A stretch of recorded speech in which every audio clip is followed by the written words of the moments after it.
Anyway, this is Nothing Coherent. I'm Brandon. I'm Ryan. Zach is depressed. So What else today, is new? we're going to talk about our favorite video game franchises in honor of a brand new release of The Legend of Zelda: Link's Awakening that is now available on Nintendo Switch. We're not sponsored by it, but please buy it. It's pretty good. What's Zelda? You're right. So we'll quickly do what you've been playing, what you've been watching. Okay. A little bit of time has passed. Who wants to start us off? Yes, I will, real quick. Borderlands has come out since we've Oh, yeah. last recorded, played a little bit. Really like it. We were doing, unfortunately, a bunch of remodeling at the house, so I've only played about a day's worth. Or by that, I mean like 6 hours, which you're like, that's a lot of time. It's not really Borderlands. There's a lot going on. It's like an MMO or Destiny. Yeah, I did the first boss, basically, in that 6 hours, because I spent so much time just traveling around the map, doing all the side quests I could, and grinding. I've read that it's arguably the best out of the. I will. Gameplay-wise, that's going to probably be true. Handsome Jack is just such a good villain in the second one. Yeah. That it's really hard, even though the Calypso twins are like a commentary on streamers and social media right now, that it's hard for me to like judge at least that aspect of it. Mm-hmm. Gameplay-wise, though, of course, it's improved. The driving still sucks. I kind of wish I could have fixed that. Dude, where it's just accelerating with the stick. Yeah. So, like, I don't know why When I played that game for the that. first time a few months ago with Jake, we played Borderlands 2 because it was the PSN, free game. And both of us hated the driving so much that we just never played it again. Yeah. We were like, no, I'm good. I do really like 3. I wish it had come out just a little bit earlier or a little bit later. Not like in October, because I have nothing. No new games come out in October, but literally right now there are Excuse me, there's 5 quite to a 6 few games coming out in October. 2. No one cares about Call of Duty. Whoa. There's 2 games: Outer Worlds, which I'm not even getting on day one, Luigi's Mansion. Okay. I mean, to be fair, it's like People no one are gonna really get cares about Call of Call of Duty, Duty, but we still buy it and then you play it. I and then disagree. Based on the amount of people that were playing that beta this weekend, myself included. But that happens. Look, we talked about this. It's the Call of Duty effect. Every couple of years, no one really cares about these games. They just buy it because everyone else buys it. It's just the hype, dude. I think it's the return to Modern Warfare that has people excited, though. We'll see. We'll be talking about that later, and I'm not taking. It was like the whole World War II thing or whatever. They brought that back, and I was excited. And then you play it for a little bit, and you're like, "Oh, this is still the same crap." It's just in a different... That's because Activision ruined it with loot crates. There's actually a 38-minute video I'll send you on why that game sucks. But anyway, Borderlands so far really like it. I definitely plan on playing more of it. I'm trying to plow through Link's Awakening, which I'm going to be playing while people are talking on here, because I thought I saved and I turned it off, so I lost all my progress from the last 2 days. I was over here last night when we switched to the other game, which we'll talk about. Yeah, we'll talk about in a minute. And I swear I watched you save. So I wonder if that's just a thing. I might have not, I guess, because I thought it auto-saves, but I guess it auto-saves, but then you still have to save, so it's whatever. That doesn't It make didn't any sense, auto-save for though. 2 days? Yeah, that doesn't make any sense. But whatever, I love it so far. Maybe it's the Switch's fault. Maybe Hey, you shut your mouth, the Switch is perfect. Sue Is it- Nintendo. Could you sue a game company if your save got corrupted? Because I could sue There's a lot of lawsuits. There's a lot of lawsuits. I could sue PlayStation every for game quite a bit. Every gaming. But on the news of Link's Awakening, I also was going to see Ad Aster Friday night, but I was so in the Link's Awakening that I forgot I had tickets to the 7:30 showing, and luckily it's A-list, so I didn't pay for them. But my fiance messaged me, she's like, aren't you supposed to be in the movie? And I was like... Welcome to my life. I was like, oh yeah, I'm playing Zelda. The guy that only shows up to half the movies he pays for. Also been watching through Breaking Bad. We're getting ready for Yeah. that. Is it El Camino? El Camino. The movie that comes out October 11th. I'm so excited. Yeah, my fiance's never seen it, so we're watching through it together. You might actually hear some audio from it. Because she's actually watching right now. Yeah, in the other room, because we're in Season- our new studio room thing, not in the We're garage. not in the garage anymore, thank God. We cleaned out a room in the house, and so we're now inside for when the weather gets bad. No. Upgrade! We have AC. We have heat for in the winter. Light. Freezing. Light. We were just recording in the dark. Spiders were crawling all over me. Yeah, no spiders. That's my big thing. Yeah. But we might miss our turtle friends if they ever show up again. No, we might actually kill him. So I really hope that Koopa finds his way back to the park and is okay. Yeah, we didn't mess with him, moving him inside. Well, I hope that he doesn't get into a fight with any geese. Speaking of Zach geese, just wants to talk about Untitled Goose Game. That is so much fun! So, Friday, launch Friday. You can buy it in its first week for $15 because it's on sale. I'm buying it when I get home, by the way. I forgot to do it last night. I think it's available on everything, but I know... You might want to check because you might be able to stream it because I hyped you up to people. If it's on PS4... I'll look it up while you're talking. Zach got to play more of it than I did. I played the opening level. Yeah. But basically, the concept is you're playing as a goose. You ever play Goat Simulator, Ryan? Yes, I have. It's like that, but with geese. And you have actual objectives. A much better game. Yeah, for sure. I think the premise is there. Video game. Right. I think the premise is there, though. Goat Simulator has it's got a huge cult following, though. But I think that this game is really funny. I love its art style and its quirkiness, and by the end, I was just walking around seeing, because you have certain objectives, take the slipper off of a man while he's reading his newspaper, take the clothes off of a clothesline and throw them in the pond, scare somebody by, honking at them and stuff like that, So eventually, I was just running around and seeing what I could and couldn't do, and I really liked it just because of how simple it was. It's a very fun indie game. Kind of one of those ones that, somebody comes over, you're like... Hey, I have this game where you play as a goose. You should try it. I kind of also got an Octodad kind of feeling. I don't know why. Yeah, I got that too while playing it. If that makes sense, just so people have a kind of an idea of what they're playing. It's like Goat Simulator, Octodad kind of. Just controls better than it controls better. Yeah, I would say. But I think part of the fun is that those games control so badly because the idea is that you are a goat or you are a goose or which it only controls when you were running when somebody was chasing you. Yeah, because then the game freaks out and the goose gets all scared. But you still have some control of your abilities. You can still flap your wings and hiss at them and stuff. I like it though. It's fun so far, and also it's not console exclusive right now for Switch. It's on Windows and Linux. Well, it looks like I'm buying it on the Switch. What else? You've been playing Madden, right? Yes. So I went ahead and started my Madden My Career mode. This one's a little bit interesting of a story. Basically, it puts you in... So it shows your guy being a college athlete. And this is the first time you've been able to actually play get to play a college game. Oh, so you're in the NCAA. Huh? You're in the NCAA essentially, right? Yeah, NCAA. NCAA? Yeah. Double A. Yeah. Yeah. You both are saying the same thing. Yeah. I when you say NC or double A, I just think of the batteries. Yeah, I don't know. Sorry, I didn't mean to throw you off. Yeah. Anyway. That's cool because the college games have been away for a long time. It puts you in, and basically you choose your team, and you get 10 teams, 10 colleges said, hey, Madden, you can use us or whatever. Yeah. So that's kind of cool. And basically, you choose your college because you're coming right out of high school, and you choose your college. Well, when you get there, and this will be a little bit of a spoiler, but it doesn't matter because it's the first 5 minutes of the game.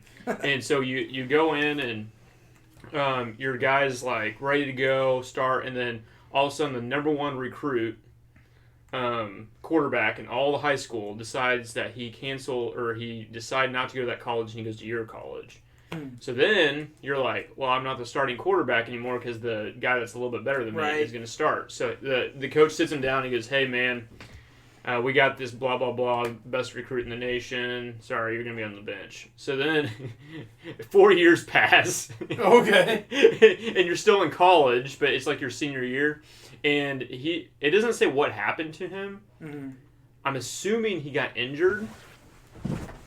Maybe he died. I don't know. Your player killed him. Maybe he did a bunch of drugs. And got Yeah, kicked off maybe the my team. player actually killed him because this is my time. That's how the game is going to play out. It's going to 4 end up being years. a crime game. yeah.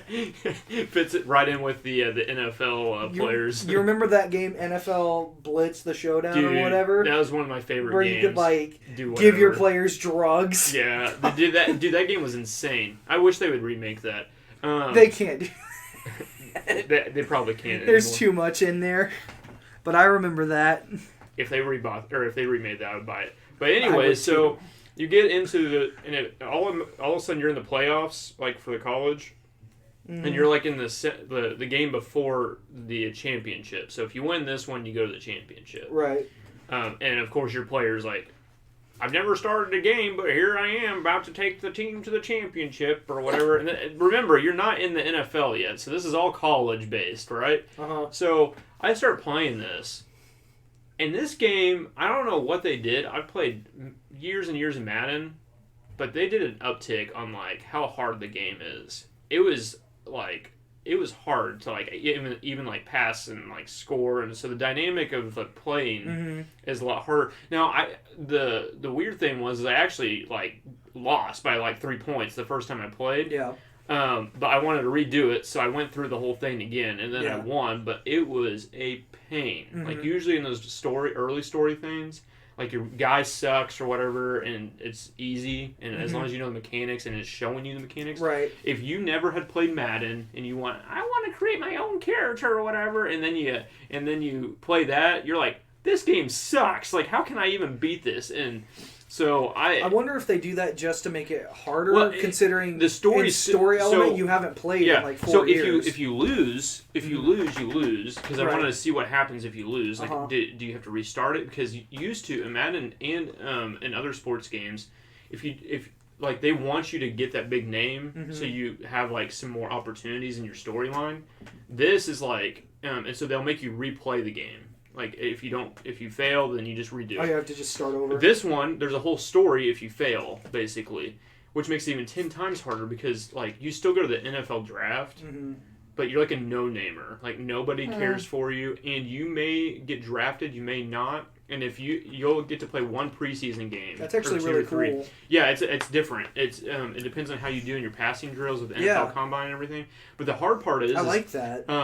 I looked it up. Some people didn't even get drafted, apparently. Yeah. Some people, and if you don't get drafted, you're done. Right. Your game's just over and you have to start That's over. never... before, you could try to, like... I simmed through the season Right. because I didn't do very well my first preseason game, Right. so they just dropped me. And so and no one picked me up. So I simmed through... you can do sim through 10 years. Yeah. That whole 10 years, I never got picked up by anybody. That was just Right. the end of my career. I never got to play except for one half of a preseason game. I was like, dude. So it's actually it's really really cool. realistic, Mm-hmm. but it's like, That's this is not fun. Yeah. This is horrible. I like So- that they went to that level of detail, though. I think that shows that like Yeah. Madden actually cares about making their games as Yes, real as and possible. The cool thing was, the cool and the frustrating. So as a gamer, Mm-hmm. or a Madden player or whatever, you're like, dude, I just want to like get my career started and at least go in. And I can get that. And I got drafted by the Bengals or whatever, which they suck in the game like horribly. Like my guy was every time my guy would drop back to pass, like the whole line was coming after him. Like we had one, I think it was ranked one of the worst lines or whatever. So I don't know. Whenever I did get drafted by the Bengals, and then I'm like, dude, this sucks. And like my Yeah. guy was like literally just scrambling, and he's super slow. And so I might have to pick this game up just to play the story, just to see if I can do it. Yeah, but it's a lot more challenging than there may be a setting at the very beginning that I set because I always put it like the higher because I know how to play Madden and stuff, but I'm like, dude, and I think it's partially because I got drafted by the team that like is not very good, Right, Like, so doesn't then have you very have to good deal. lines. So You have to deal with the yeah, line. but it's playing cool it. because then you do see like in real life how that happens. So I haven't gotten through the first season yet, but like I've won one game in a 5, and it's rough. And the coaches already talked to me about like potentially having another like the original starter, which is Andy Dalton, which is a pretty good quarterback.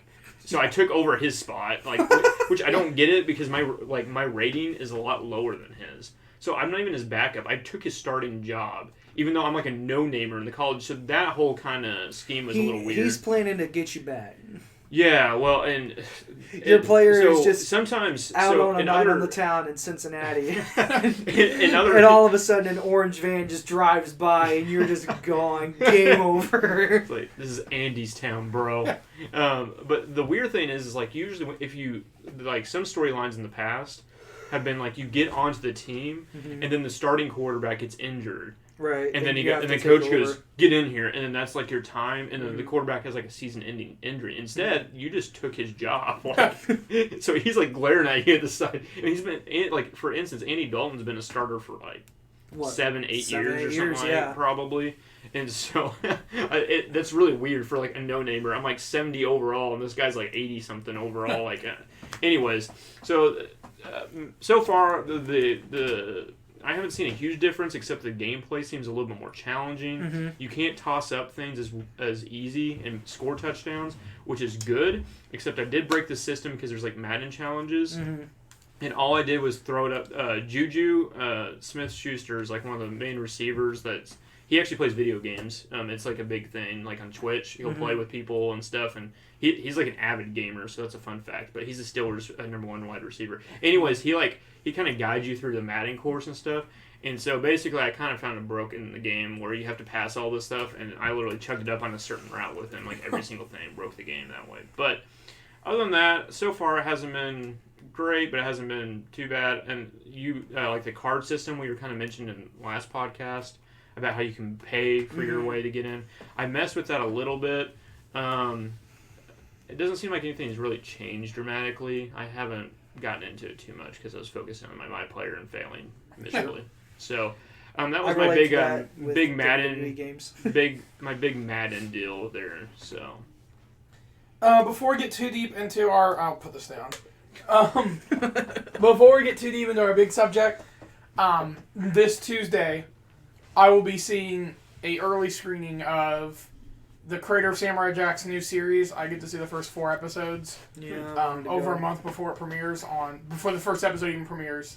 So I'm super excited for that, and I can't wait to report. Hopefully, as long How'd you get that, Brandon? It's Alamo. Alamo hooked you up. Alamo Draft House. Shout out to Alamo. Alamo Draft House, please sponsor us. I bet if you tweeted this to them, they actually probably would sponsor I'm very grateful that I'm going to Alamo.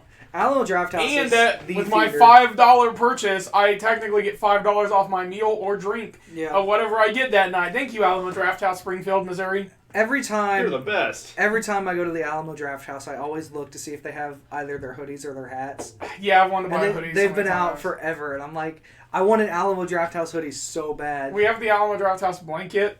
Yeah. Because I saw 50 movies last year. Really? But I've seen quite a bit. 50 individual. That's not. I bought 50 tickets. You had to go to individual movies. That took me a while. Wow. Thank you, Movie Pass. Rip Movie Pass. 22 movies. I counted how many movies I saw. Movie Pass was 22. I saw last week or something like that. Movie Pass is officially dead now. The 14th. Yeah. Officially shut down. So officially shut down. There's a 20% chance that you saw a movie on that day, like any day of last year. Yeah. Yeah. I went every Monday for a while because we had a friend who, rest in peace, we had a friend who would just go see movies with me. And so I was like, okay, every Monday we'll just go. And for anybody that's listening, he didn't die. No, he did not die. He may have died in front. We're future-proofing this. What if he dies while we're recording? I don't want to think that way, man. Listen, he's alive and he might be well. So any other big? I'm double checking that I didn't see anything in the last 2 weeks, movie wise. But double checking, nothing else you guys want to talk about? I didn't go to the movies, so you saw the first week. You saw something. Oh, did I talk about Peanut Butter Falcon yet? Wait, no, you haven't. Oh yeah, no, I went and saw Peanut Butter Falcon. We talked about it last time. Did we? Okay. Sorry. I'm double checking. What you? Okay, so quick minute recap of what you thought of Peanut Butter Falcon. Peanut Butter Falcon almost made me cry 3 different times in the movie. Okay, that's good. It was very emotional. I, being a huge wrestling fan, loved all the references to throwback 80s wrestling and seeing this special needs person collecting tapes and stuff, and he had like this one that he loved so much. That's like me as a kid with certain wrestling tapes that I had as a kid. It that I was looks like like, a tearjerker. yeah, it. I feel it's like a feel good. I'd say yeah. it's a feel good movie, It's and a- you're gonna cry. You will cry a little bit. I got emotional at the very end a lot. I was just like, this was so good. It's kind of like a road trip movie in a sense. Yeah, it's a Like- Mark Twain is how everyone describes Yeah, it. Mark like, Twain book, like Huck Finn Yeah. or Tom Sawyer. Yeah, I got that feel a lot.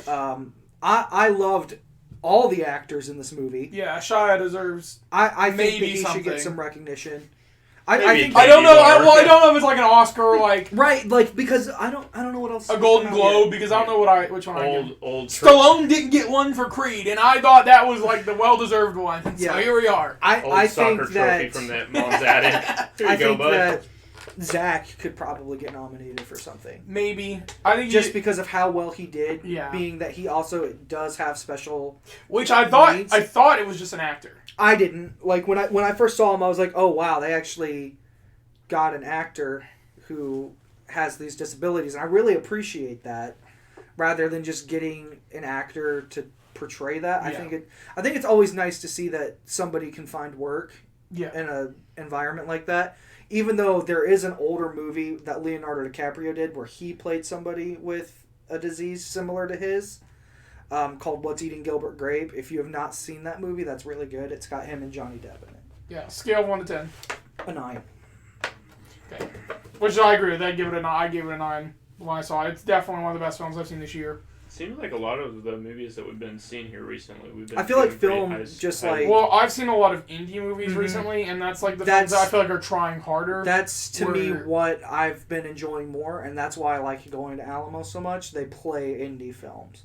AMC's starting to. They started their Yeah, AMC has There's a lot started of good to. movies coming out. Yeah, in soon. 2 weeks we have Joker. So I feel like Yeah. that's gonna play through the Breaking Bad theme.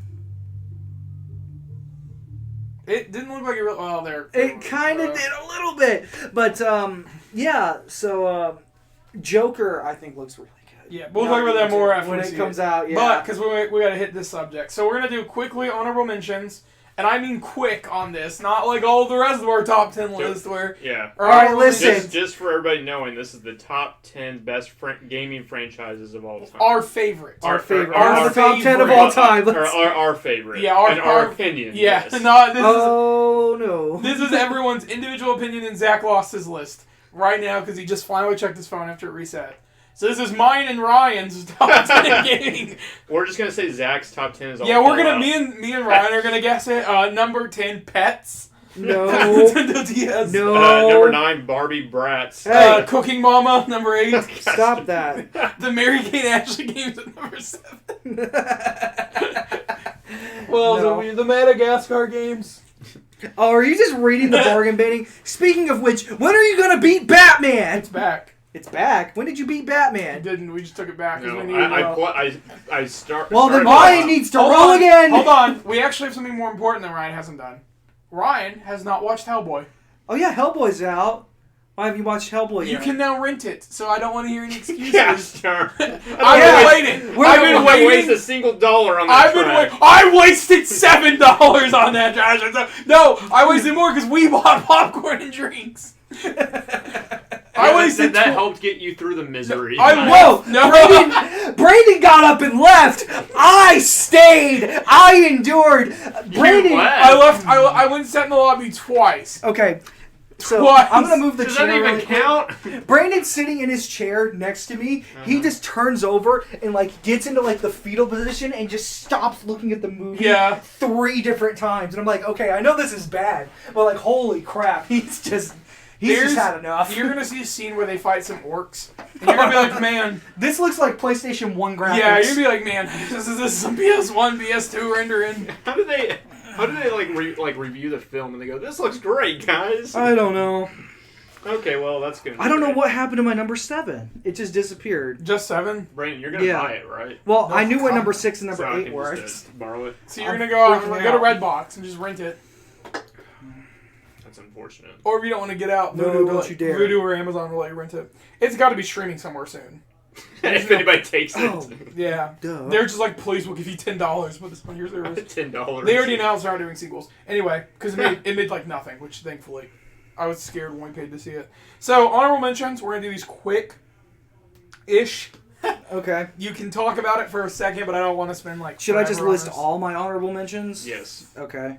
Well, I have quite a few fighting game series, so I'll just talk about how I love fighting games and then talk about like 3 in particular that I like. Fighting games are probably my favorite overall genre to just go back to when you have people to play with. I think of like Smash Brothers, Mortal Kombat, even WWE games. Dragon Ball Z and Def Jam are ones that I've been playing a lot lately because somebody was like, hey, I know how to emulate PSP games. You want to play Def Jam again? And I was like, yes. So I've been doing that. Other than that, on my honorable mentions, I have The Sims 3. Specifically was one that like I played a lot. I also played Sims 2. I do remember Herbs in the City. I don't remember it being good. Yeah, I remember it being alright for a console port of it. Right, because I believe that was a handheld game for GBA. Well, Or they there ported was it. on everything. Yeah. It was Um, different games, though, per one. If I have anything in my honorable mentions, guys, just say so, and I'll just shut up and we can talk about it later.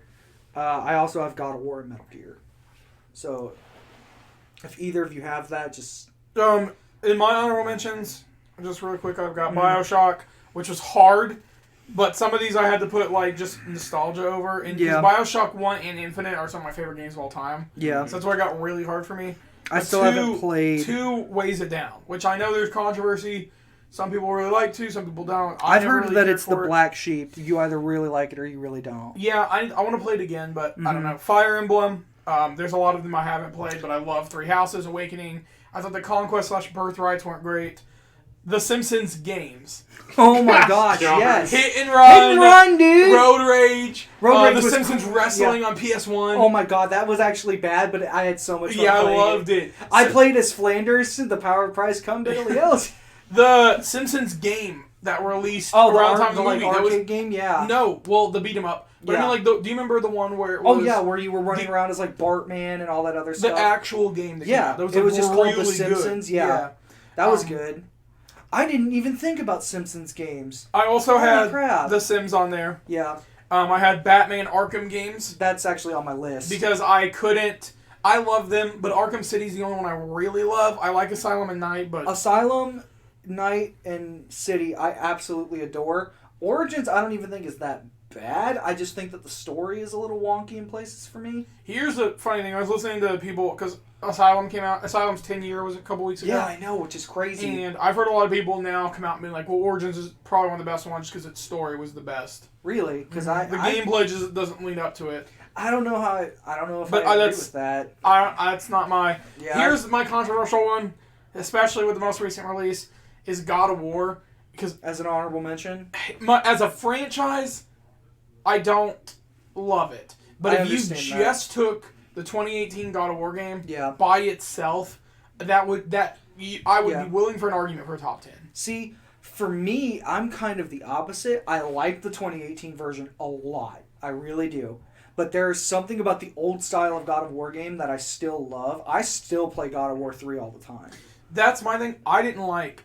Yeah. Now, granted, I enjoyed 1 Right. through 3, and I've played 1 through 3. I played Ghost of Sparta and Origins. They were all Yeah. fine. They just, to me, See- were the games you turned your brain off. Yeah. You just beat stuff up. But God of War made me feel Yeah, things. that And so, that's like, the thing. I think that the story element in the newest one and the gameplay is so different that it's almost a completely different franchise. At this Yeah, which point. I love, like the Leviathan axe, Mhm. and then I mean, like of course, getting the Blades of Chaos back was like Yeah. when he says "I know a weapon," I like actually teared up, and I was like, I don't even care for the franchise that much. Right, like when I got to that point, I was getting emotional. But when he goes Like- through and he's like Athena's talking to him and all that, I was like, Mhm. It's so. I was good. like, man, I don't even like this Yeah. Kratos that much with the game. For a game that changed my opinion. Anyway, that's a debate for another time. So Ryan, Yeah. honorable mentions. Okay, we're gonna make this quick. Red Dead Redemption. Yeah, okay, That I was, can understand that. That was a hard one. I think both. Red both, Dead 1 is, like, when we did our top 10, that was my number one game, and it still is. But for me, I haven't beaten Red Dead 2. Yeah, So I'm just like, I it was can't do hard this. to. It was hard to not have in the top 10, but it's a very good. There's a very lot of nostalgia. on my Smash list. Bros. That's an honorable. Yeah. Yeah, There's I just, saw there's that just was- too many memories on there. Mm-hmm. It's just a fun game. Yeah. Tycoon games. We talked about this. Yeah, we had It's a kind of debate. a joke. Roller but, Coaster Tycoon. like literally, who doesn't like love that? almost any of the Tycoon games I've played. Zoo and Tycoon, yeah. Yeah, that type of stuff. I've played just a ridiculous amount of time, and that's just my nerd phase that I'll go through every once in a while. So I found a weird glitch in those games as a kid to where you could have your roller coaster fly into somebody else's park, and if they like died, their park's like happiness rate and like whatever would go down, yours would go up because they weren't dying in your park, but it was your roller coaster that was sending them over there to die. And so people were coming over, getting on your roller coaster and dying in the other park, and my happiness and like excitement levels were just maxed out. And I didn't have my park overcrowded. I found a way to I efficiently will say maintain the that some of park. those games It's so morbid. have ticked me off so much. Like just stupid little things that you like. You're just like weird glitches in the system Yeah. stuff. I think it was last year or the year before. There was one that came out that almost like a tycoon game that was Jurassic Park.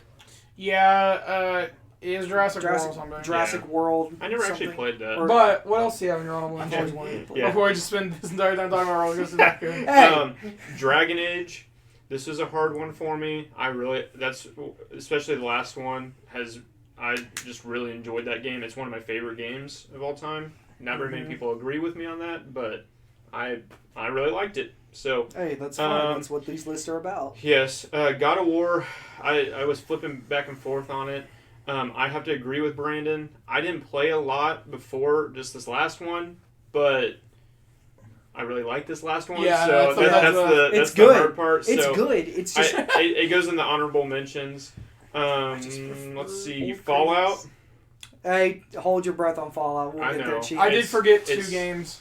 It's hard to. This one was a hard one not to put in the top 10. I just wasn't as connected younger, but I'm gonna enjoy a in the taste early- of cola. in the early Fallouts, I didn't play a lot, so I'm not as connected to the franchise. But I appreciate Fallout.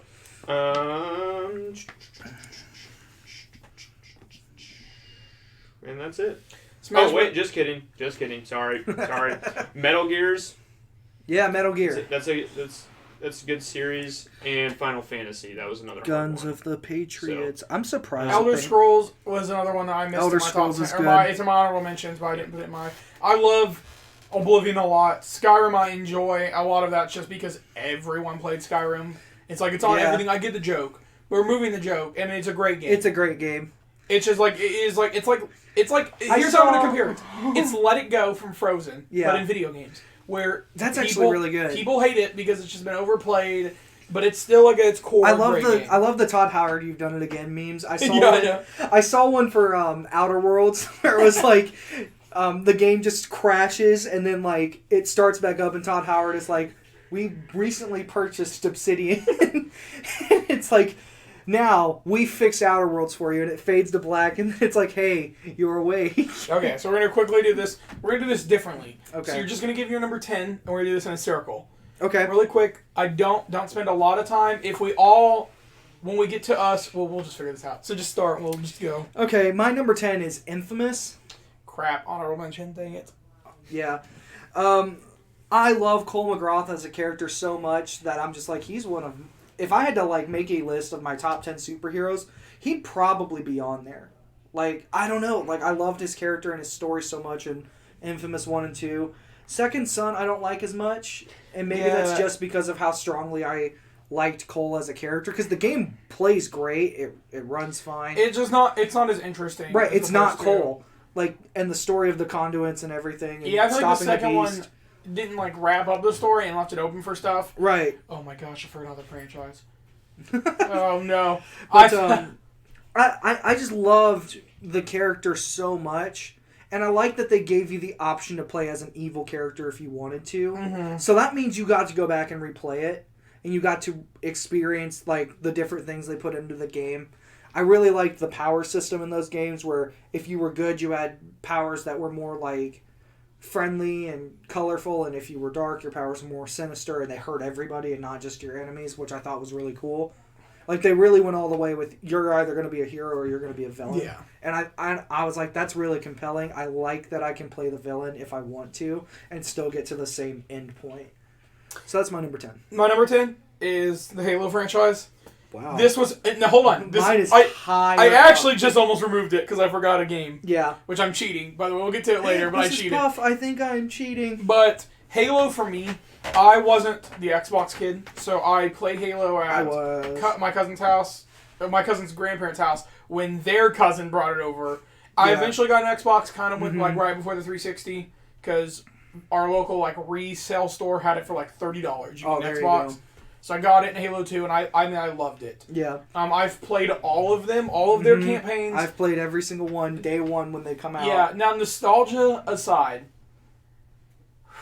I like them a lot. But that's like, I guess if you remove the nostalgia aspect of it, it wouldn't be my favorite franchises. Yeah. But because of the memories of staying up all night and having friends over and doing those like late night gaming and like bonding with our youth pastor over Do you remember Halo. when we were here for E3 and like Microsoft was like, we have one more thing to show you, and it was just like that opening to Infinite. And it just looks so good. And well, like, Chief only said like one line, and you and I both just looked at each other and I was like, God, I love the Chief. He just says, no, we need to fight, and he just runs through the door, and I was like, oh my God, I'm so ready for this. Yeah, nostalgia plays a huge factor. I'm just going to say it right now, that's my number 3 on this list, so when we get to it... Halo's actually my my number 10 also, oh, sweet, so. We did it, we were on the same. Yeah, we were. And I didn't change it, I just, literally... It was Ryan's over there scribbling, and can't see. That copy everybody's. Almost, I'm going to just reverb everything that you just said, basically. Yeah. I didn't play a lot of Halo. I did have the 360, and I did have the Halo games. Yeah. And I between Call of Duty and Halo, that was kind of like the back and forth kind of thing. When I'm at work, I just put on the Halo soundtrack sometimes and just listen. Because I love the music so much.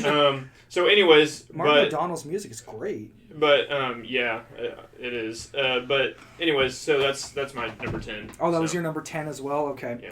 Yeah. My number 9 is the Batman Arkham games, actually, which we just kind of touched on. I really liked just seeing Batman expanded into video game form. I loved that they brought back the animated series voice actors with Kevin Conroy, Mark Hamill especially, because... There was a rumor for a while that he just wasn't going to do it. And the Arkham games feel like they just pick up from the animated series. Which is what I love so much. I'm like, I could totally see them doing a Justice League game in the same format. Yeah. Like, could you imagine being able to play as like Green Lantern or Superman or Flash with that type of gameplay? It's been rumored. I know. I'm just like, that not happening, but... I know, but like, I would love it. Like, it'd be so cool, right? Like, I don't know. There was something about...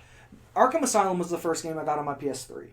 Like, I got that and Infamous, which is telling because those are both on this list. I had to remove my number 10 because I remembered something, but Metal Gear was my number 10. Oh, Metal Gear Solid 4. We bought a PS3 because I bought Metal Gear Solid 4 before buying a PlayStation 3 because I wanted it so badly. Yeah. I could talk about that game too forever, but we're talking about Batman right now. I remember... just playing that game, and the very first time that I played it, I thought my game was broken because of the part with the Scarecrow. Where like the game just like shuts down on you and it like freezes for a second, and then it goes back to the very opening cutscene, but Joker's driving the Batmobile. I was like, this is so cool. Like, I loved the story of that game. I liked that they had an original like story for the Arkham games about Batman escorting Joker, and then Joker has this plan to take over the island and basically drug all of his gang members with the Venom serum that Bane has. I was like, that's really cool. And like, I liked that Batman has to like alter his plans and fight all these other villains, and they just expanded on that with every game. Like, Arkham City's story is really good. I could go on and on about Batman, but I'm gonna pass that over to you, man. Funny story while we were talking. Did you delete your list? No, while you were talking about Batman, WB tweeted an image of the Court of Owls talking about Tuesday, which is Sony's State of Play. So we might see that Court of Owl games that have been rumored for a while. Cool. So number 9, controversial for me, is Kingdom Hearts. Wow. It's so low, I know. I'm actually shocked with how much you talked about this series on this podcast. I adore Kingdom Hearts. Yeah. But if I'm looking at it objectively, for how many of them aren't if you were okay, so all the games on my list, I had to look at them objectively and be like, how many of these franchises had games that are bad versus how many of these franchises had games that are great. That. I love every Kingdom Hearts game, but I can understand that most of the portable ones, outside of 2 of them, are bad and lower the quality. And same thing with the mobile games, and the plot can be all over the place. I get it. I love the franchise, and I get that it's like, it's so hard for me to put this low. Yeah. It has so much nostalgia for me. Like, man, I love Sora. I love all the worlds that they create. I love the Disney blend. It's just objectively, even in my own eyes, of where I put this. I mean, it has to be on the top 10, but over the other franchises, how many games are good versus bad. So it's number 9. My number 9, the BioShock series. I think I had a little bit of a hard time moving it around, but I think it deserves to be in my top 10 just because I think almost every game in the BioShock series has been good. I don't think there's been any really just poor ones. Some people may disagree with that, but for me, I think just each one of the games, especially, let's see, BioShock Infinite. It's the newest one. I always get the last 2 mixed up.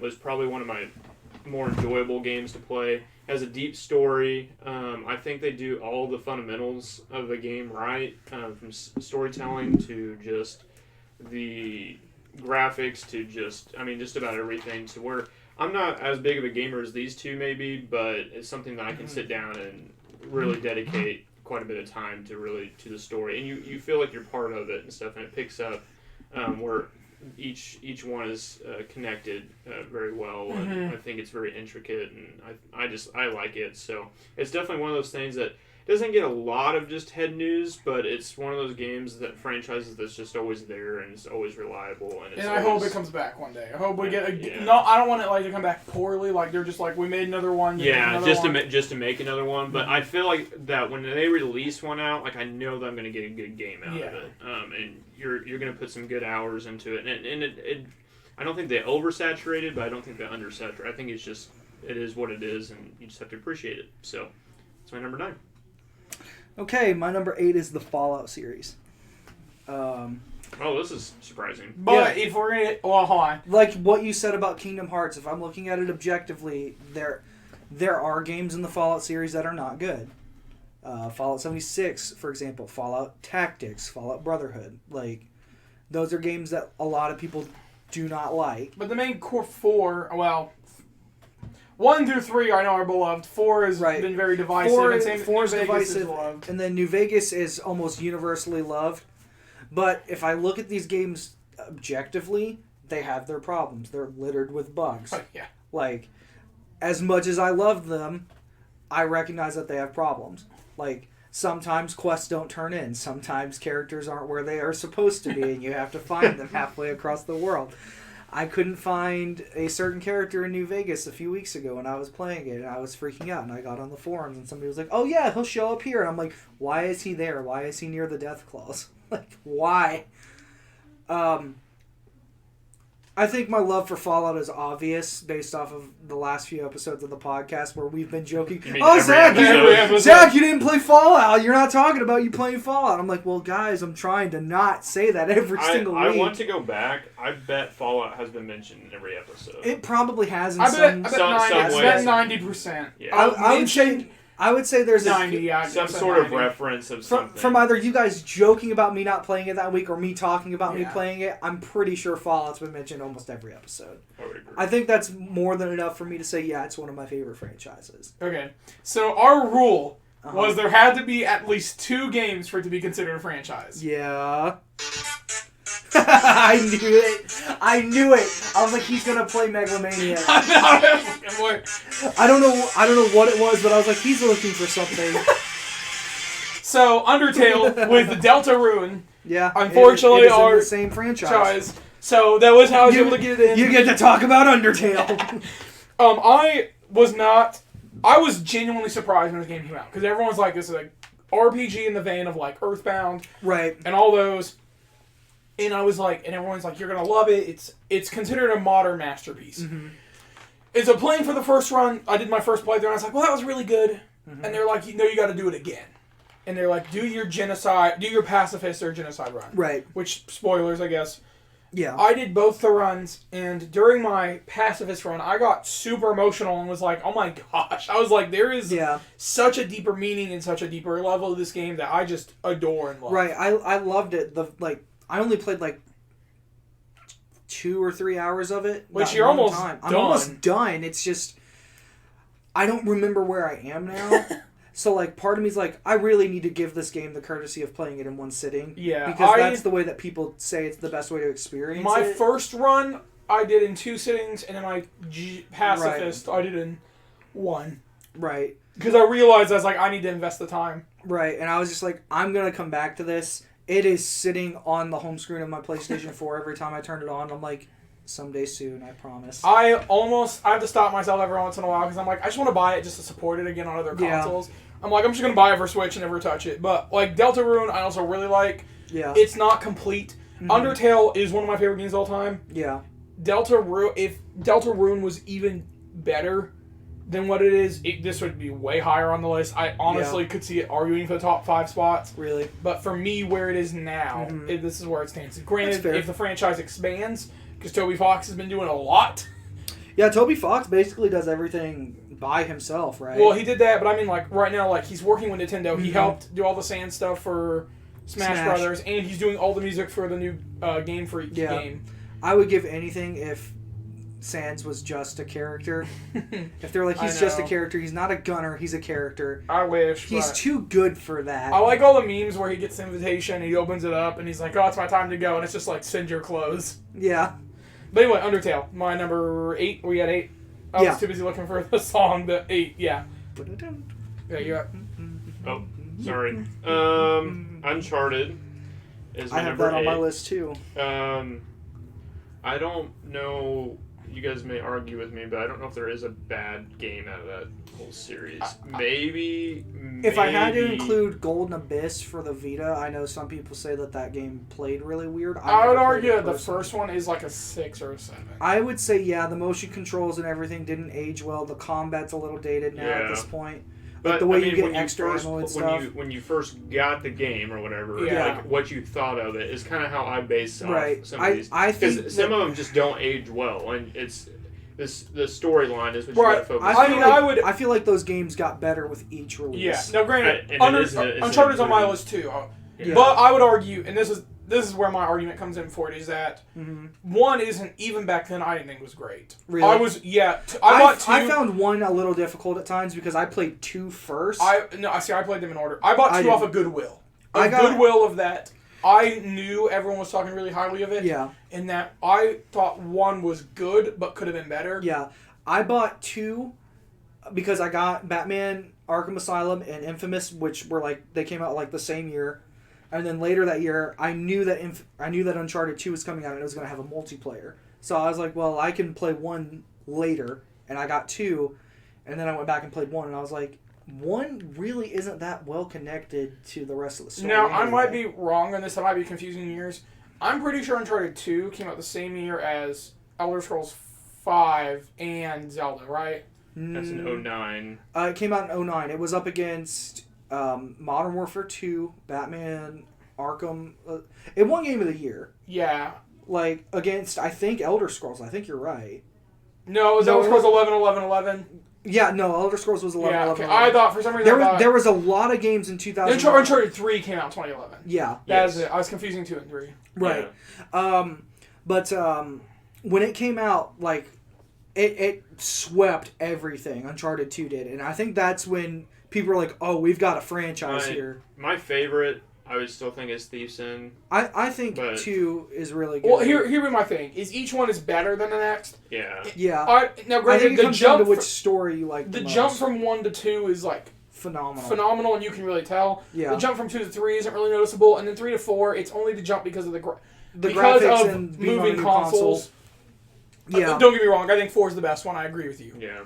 And I think it's the most emotional. I think it's the biggest payoff. I think with him having his brother come back and everything, there's a lot there. For me, I still like 2 the best because it was my first one, and I liked the villain a lot more in that game. And I just really liked the ending, like, to Uncharted 2. 4 for me is like a perfect wrap up. Yeah, so. it is. Yeah. I would have even said 3 was at the time because we didn't really know that he had a brother by that Yeah, point. but I felt like I felt like I don't think they ever mentioned his brother in 3. I'm pretty sure they did. Did they just they did the younger scene? They did the mansion scenes are in 4. 4, okay. Right. Which is always really kind of confusing. I feel like 4 ties up everything. It does. So 4 is really good. It's that one get, final adventure and everything. Like I said, I think they get better with each release. I just prefer 2 because that was my first one. So what's your number 7? My number 7 is the Call of Duty franchise.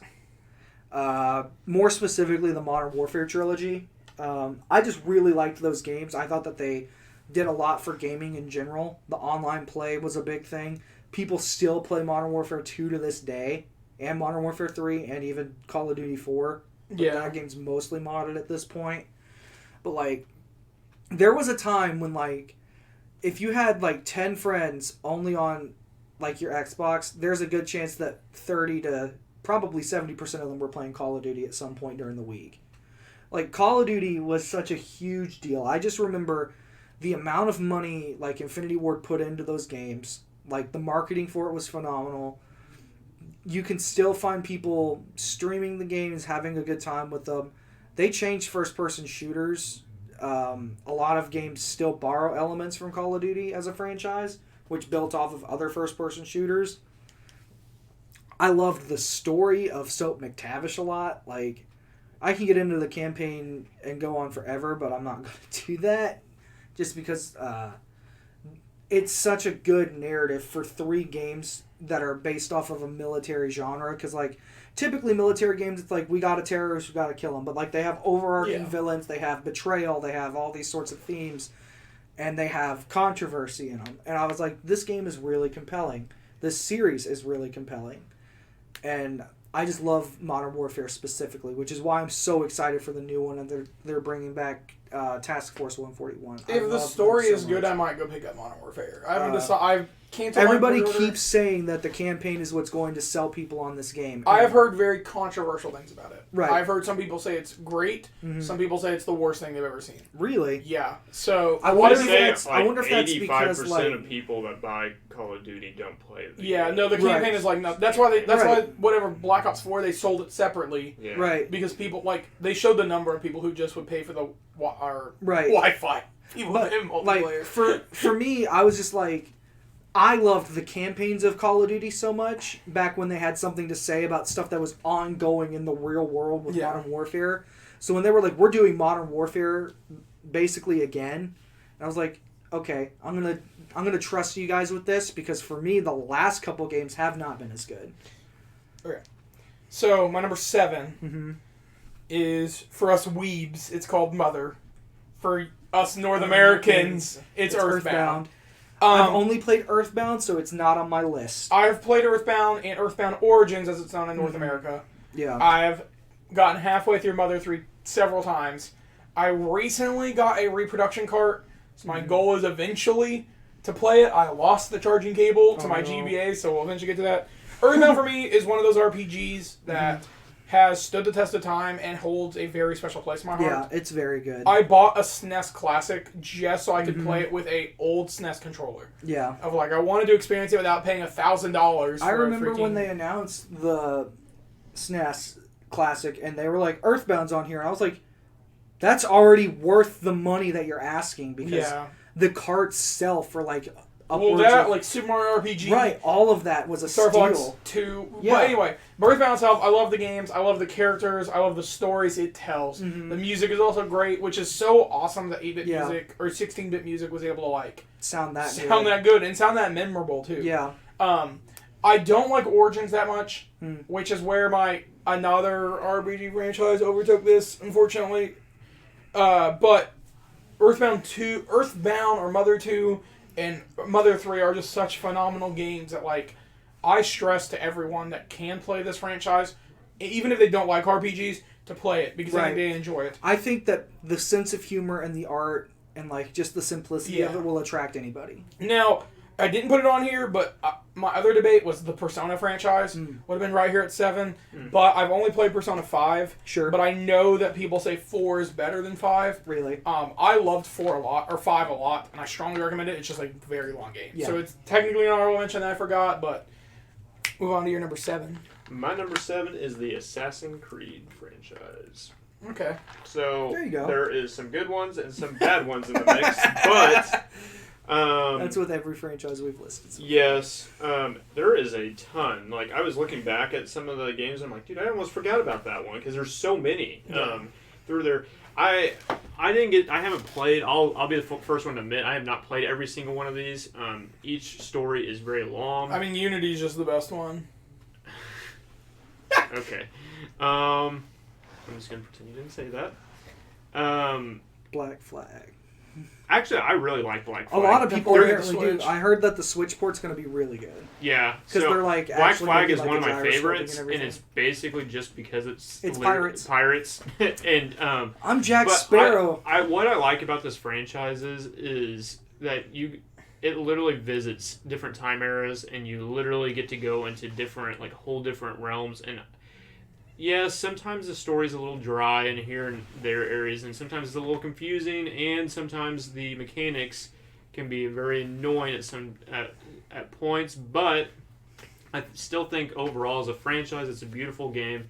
I do think that they shuffled them out a little quick. Well, so they stopped doing that, which And I they, like. and they just Because announced, you saw that with Origins. Have you played Odyssey? yes. You've seen that though with those two. The quality of those games are like it's night and day. Yeah. From 1 to whatever Unity Yeah. or was Syndicate the last one?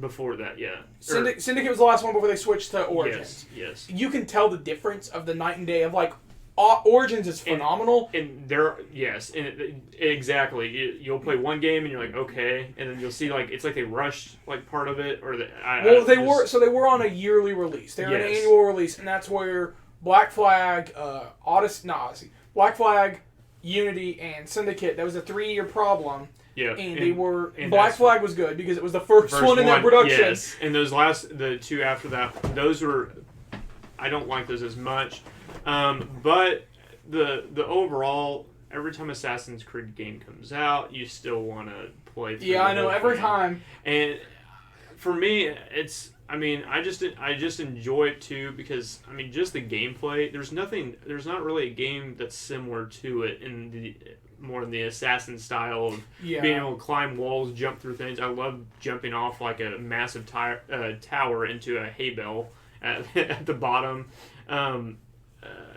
I don't know. There's so many different ways to kill people and different ways to just go through. I don't know. I know. I agree. I love them. Connected They'd stuff, be an so. honorable mention. There's just too many bad ones. Yeah, and that's the hard part is, but I think there's more good ones than bad ones, which everybody may disagree. or agree I don't to even that. know all of them. So I've only played the first one and I never finished it. So the first one sucks. Skip them. Yeah. That's what a lot of it's people one That's of the those- problem. It's the Ubisoft effect. The first ones are never that good, and then the second, like Watch Dogs. It's Watch just- Dogs 1 was not great. Yeah. Watch Dogs 2 phenomenal. Division 1 struggled. Division 2 Yeah. great. And that's the problem they have. And Assassin's Creed was like the best example because 2 is like almost a 10. Yeah, But I've 1 heard is like 2 a is 6. amazing.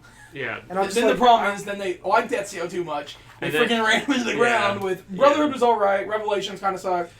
I like 3. Yeah. See, I know 3 only because of all the Hamilton memes that are associated Yeah, with 3. 3 takes too long to get started. Anyway, but we should Yeah, we'll probably move on. Get moving.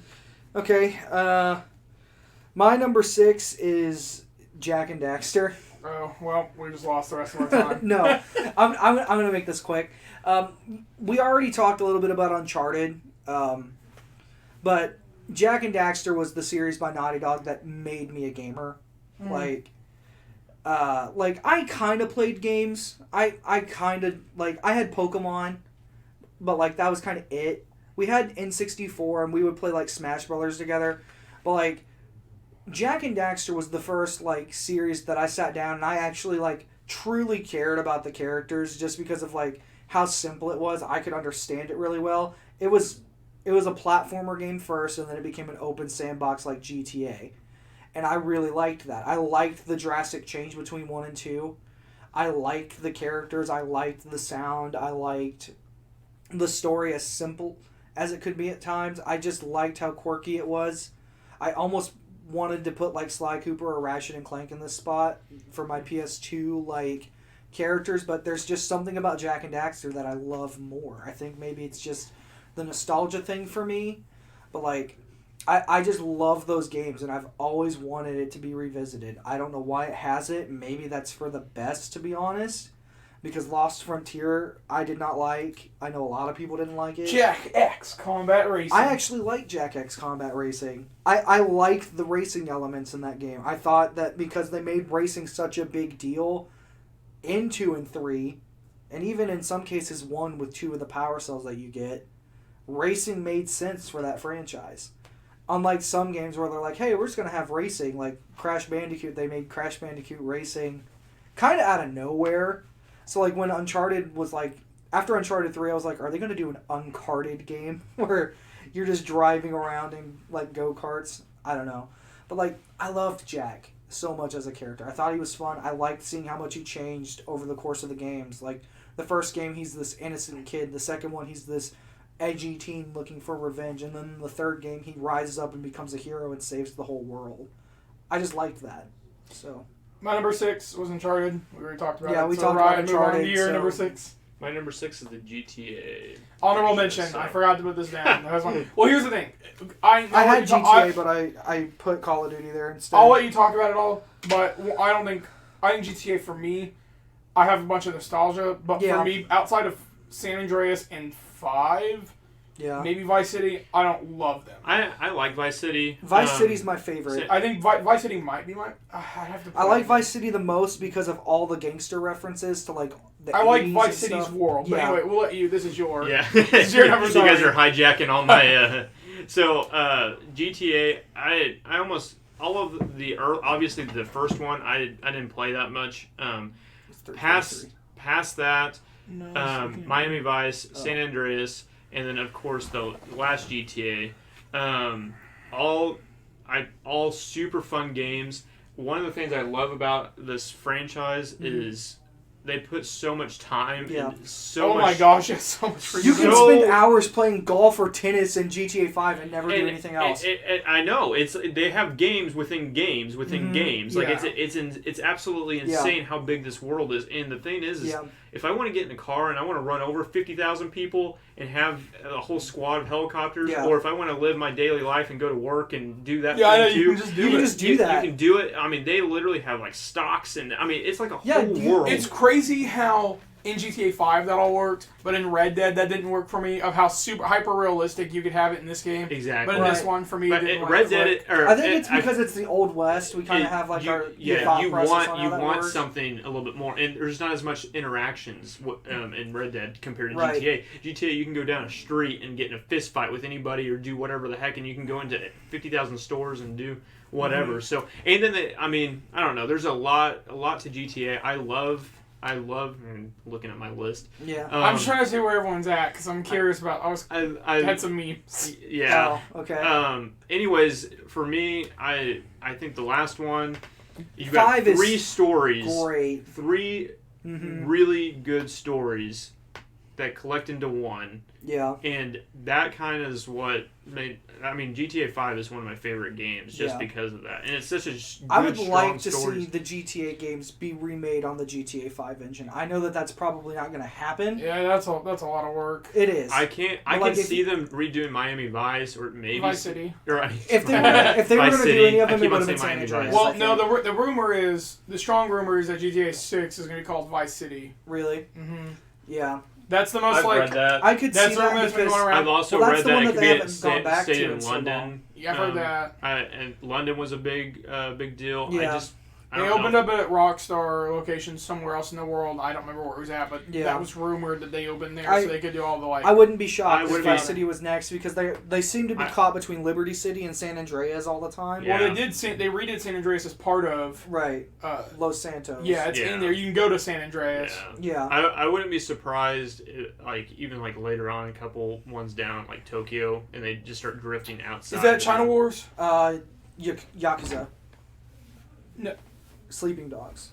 No, they did. GTA China Wars. Yeah, they Chinatown did Wars. Chinatown. Yeah. They did. That's the farthest they've stretched out. Yeah, but I mean, actually, like because Tokyo is such a dense Yeah. city, something Yeah. like that. That would might be surprise like me. I don't know. There's a lot of controversy with using some Right, because- landmarks in Tokyo. Yeah. So there might be like some legal fees or something they have to pay that they're just like. There's we're not probably a doing that. lot of They stuff. make that- so much money. The legal. I mean, yeah, I mean, probably don't honestly, mean I'm anything, sure so- that if they could have it their way, they would want to make a world even bigger than Red Dead Redemption 2 for GTA. Well, I mean, they've been working on GTA 6 since GTA 5 wrapped up. Right. Yeah. So So, to they me, had a I'm just whole like, team since designated 2013 before they they were At, released at GTA some 5. point, I feel like we're going to get to the point where the entire United States is going to be your map. I doubt that. And you can, but- like, travel on wouldn't- planes I- and stuff. And Yeah, I wouldn't be surprised because even what was that driving game? The Crew. The Crew. Yeah, yeah. That thing was huge. Well, you're talking. but that's it wasn't just detailed. It driving. wasn't. Yeah, detailed. we're It- talking about you're doing individual buildings. Yeah, but Right. GTA's money compared to the Crew's money. Or, like- Which I get, no Or I- budget wise. Or I think but at the very least, they'll get to the point where you can go. start expanding You now, can, which you wouldn't you want can that go big of a to, you world, can go to be all the big honest. cities. I But think. the cool I think thing, that the could cool- happen. the Where you idea can travel of between having Liberty, Vice, and San Andreas. The really cool thing that I think eventually will happen is you'll have an online world where it'll all be on one server, Mhm. and you have a United States type map. And which Yeah. would be you can just do absolute whatever you insane. want. And because there's not, I mean, even if you have 30 million players on, It's big enough to. It's big enough to where you'd have your own areas, I but could you see still that. interact with people. I don't think that's That's in not, the near future. I think that's No. like 20 years off. But I think at some point, Yeah. if Rockstar keeps making GTA, I would bet like 10 years maybe. But anyways, so GTA though, I mean, just going online, playing with people, you can It's rob fun. banks or you can be a good citizen. And Right, you get to do whatever you do want. whatever you want, and I love it. So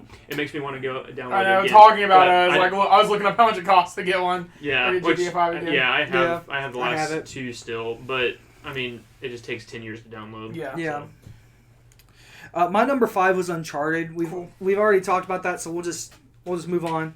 It's number 5. I cheated. You cheated again? No, here's my official cheat. Okay. So I did 2 franchises because I couldn't decide between them, and it's Gosh, Silent Hill / Resident Evil. Okay. Because Fine. I love both of them. Silent Hill 2, I would argue, is one of the still to this day, still in It's greatest 2019, stories. greatest stories ever told in any form of media. Everybody tells me that. Still to this day, I'd argue that. And I love it, and I would kill for Konami to remaster it. And then Resident Evil has had its ups and downs. Yeah. But in the last few years with Resident Evil 7 and Resident Evil 2 Remake, and hopefully this Project Resistance we're doing, that it's still on the right track. These games Resident Evil 4 remastered again. I swear to God. I'm hoping 3. I'm hoping 3. That's the rumor right now. Is that they've been doing 2 games at once. But I love them. Both these horror franchises, which really surprised me that they're this high up. Even when we were talking about this, I was like, man. Yeah. But arguably for nostalgia, I watched my mom play through a bunch of these, and watching my family play through them. And I hold them really close to my heart because I'd say they are some of the greatest games ever made. The tank controls kind of suck though, unfortunately, but it adds like the horror element. Mm-hmm. But the story of the Chris stories and throughout Leon them. Well, I was gonna yeah. say Chris, Leon, Jill, and then Yeah. James, and I can't remember the guy in the first Silent Hill. But all of them are just so unique and so cool, and they all have great world building. Mm-hmm. Of like every location you visit is terrifying and just so interesting, and the fear you have. It makes me upset that we are now in an age where it's a lot of jump scare games. Yeah. Where these were all psychological. Right, And, like, that's they what made messed them so with much you. fun. Even Resident Evil 5. Like, I remember playing that with a friend, and I was like, Yeah. this is still really scary. Like, even though you have, like, a buddy watching your back, it's like, Yeah, this is five. a lot. 5 at least is the turning point where they were kind of bad. 6 sucks, and I'll Yeah, I don't like acknowledge that. 6. The last, that's a lie. Because like, and my favorite thing about the older ones is you had to count your ammo because you're like, man, I only have this many shots. It takes this many Right. shots to take down a zombie. And you have to be very careful. Yeah, like, you're running. It's not like those, and that's my problem with even 4, Yeah. which is controversial. I don't think 4 is a great Resident Evil game. I think it's a great game. Sure. But for me, I mean, I like Leon, but that's anyway. Yeah. I love this franchise. I love the Silent Hill franchise, especially Silent Hill is the one I put above. But for me, they're so equal that I couldn't decide, so I cheated. Okay. But the Silent Hill, at least most of them are good. Some of them aren't, and I will acknowledge that. A lot of them that aren't numbered are the bad ones. All But right. overall, I love these games. You and get a free pass. Ryan's number 5. So my number 5 is Zelda. Which We're gonna have to. And I've told you guys this before. I've told you Take that multiple Master times. Sword off down the wall and put it in my back. I've told you guys this multiple Let's not times. say where ours is. I grew up without Zelda Mm-hmm. when I was younger. Yeah, My parents never bought me Zelda games, and I was more raised on Mario. Now, if you would have asked me a few years ago, Zelda would have never been my top 10 because I never played hardly any Zelda games. Mm-hmm. But I have now. We made him buy a Switch in Breath of the Wild. I do remember that. Yes, and I did play through that, and I really A wise enjoyed it. decision. And I have played other games before that, but overall, I'm not as invested as you guys because I didn't grow up with it, so Sure. you don't have that nostalgia. But as a game series, as a franchise, as a whole, I can't obviously throw it out the door in my top 10 because I didn't grow up with Yeah. it. But for me, I went back and forth between 4 and 5 on it. Mhm. But for me, I mean, fantastic game franchise. There's a ton of nostalgia. This is a nostalgia-based game, I think. Mhm. It's a easy game to kind of get sucked into and really invest a lot of time into. In the world, obviously, this last one, the world just opened up to I think a whole new thing, and I can't throw that out the trash. And I know I'm not doing it justice by telling my 2 cents, especially with Brandon in here about to kill me. But anyways, it did crack my top 5, which is pretty impressive for me not We'll need to growing hurry up this with up. it. So Okay. My number 4 is the Mario franchise. That would encompass like Mario Party, Kart, all of that. Like the 3Ds, the 2Ds. Like, what can you say about Mario that hasn't been said by people? Like, my nostalgia for it is so high, but every time like a Mario game comes out, they always cease to raise the standard and impress me every single time. They take such good care of that series. I've never played a Mario game and been bored. Like there are parts. Hotel Mario. I never played Hotel Mario because that's not Nintendo. That's CDI. Just saying. But like, burn. even though Zelda for me is higher on this list because of its story element, there are parts and stories of certain Zelda games where I'm like, oh, I've got to go through this part now. And I'm like, I really don't want to do it, so I'm going to turn off the game. Whereas Mario, I'm like, I can go and work on any other star, shine, or moon that I want to collect. You know, it doesn't matter. I've got so many different things I can do. I love the collectathon element of the 3D ones. I loved just coming over here a few times and playing Mario Maker 2, even though your brother's levels pissed me off to like the highest extreme. I don't really know what I could say about Mario because I know all of us are going to talk about it. So I'm just going to pass it on to you right now, and then when we get to Mario, we can talk a little bit. But So my number 4 is Final Fantasy. okay, This is the RPG franchise that got me. That's not a lie. This is the RPG franchise that got me into RPGs. I hold a lot of them really close to my heart, and really like. I get that 7's like been overplayed, and like I do agree that it's overhyped, especially when there are better ones. But Cloud, it is the shut your whore mouth. Cloud. But there is like so much nostalgia behind it. I Right. mean, like the one that everyone played. Mm-hmm. I even played it. I never beat it, but I played it. But like for me, I've played all of them except for 14, and that's like even like Lightning Returns and the 13, 2, and 3. Like 13, 2. not beating them, but I've played all of them. Yeah. I really love this franchise. Granted, it's had a lot of missteps. Yeah. That's why it's hard for me to put it this high. But when thinking about like what I love and how many of them I Sure. love, it was like, well, of course it should be this high. Mm-hmm. Overall, I do love the franchise. 9, 6, 7 are like phenomenal games, and I'd argue some of the best of all time still. And even 15, I don't think it's bad. I think it's people poop on it a little more than they should. Yeah. Because it's so different, and the story on the original release, the story kind of sucked at the end, but I've heard they've updated it and fixed that, where it's not just as depressing forever. Because Yeah. it was really depressing. But overall, I love this franchise. Is my number 4. Okay. My number 4 is Elder Scrolls.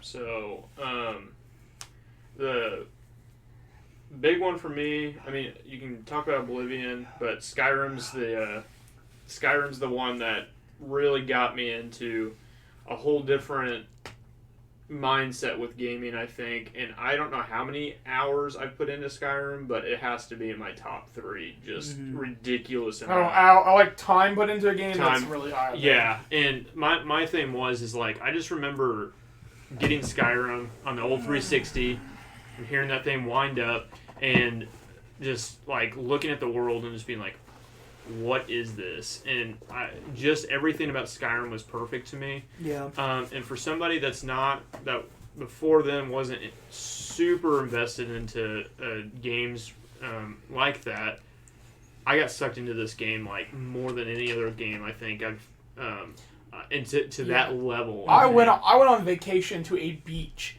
and took a TV with me so I could play Skyrim. Yeah. Didn't go on the beach that much because I sat there in the corner playing Skyrim. Yeah, and so there was many late nights of me just taking down caves and just whatever, and I just remember even seeing the giants. Introduced to Skyrim, it just was bad. when you're just walking in a field and giants are literally fighting dragons and just. Now the glitches though did take you out a little bit when like, sometimes the mammoth would just fly away randomly or.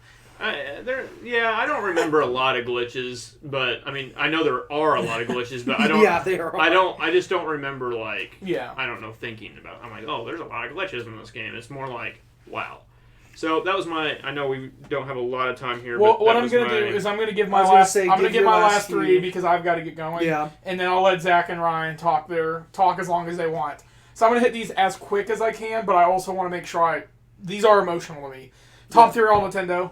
Yeah. If you could, so here we go. Number 3 is Pokemon. Yeah. This franchise for me, hard to not put on this list. Mm-hmm. I mean, impossible, physically impossible to not put this on this list. It was one of the first ones that clicked for me. For me, it's weird, but I hold Fire Red and Leaf Green super high, but I also hold XD and Coliseum super high. Right. Those are like my favorite of the Pokemon games. Yeah. I love all of them. Right. And if I was if you was like a scale of like, okay, here's 8 to 10 on like the scale, like the lowest, even the trading card game, the Pokemon trading card game, I would say like an 8. Like, it's all of good. them range from 8 to perfect. Yeah. And so, like, for me, these are, like, the franchise growing up. I still love it so much. I've got Pokemon figures up there. I got Darkrai and Giratina. I love this franchise. It's my number 3. Number 2 is Mario. This is hard to put as number 2. Number 1. Yeah, but number 1, unfortunately for me, which we'll talk about in a second. Mario, and I want to be specific on this. For me, my favorite Mario is the Mario RPG series, which leads 3 games only. I'm ignoring some of them.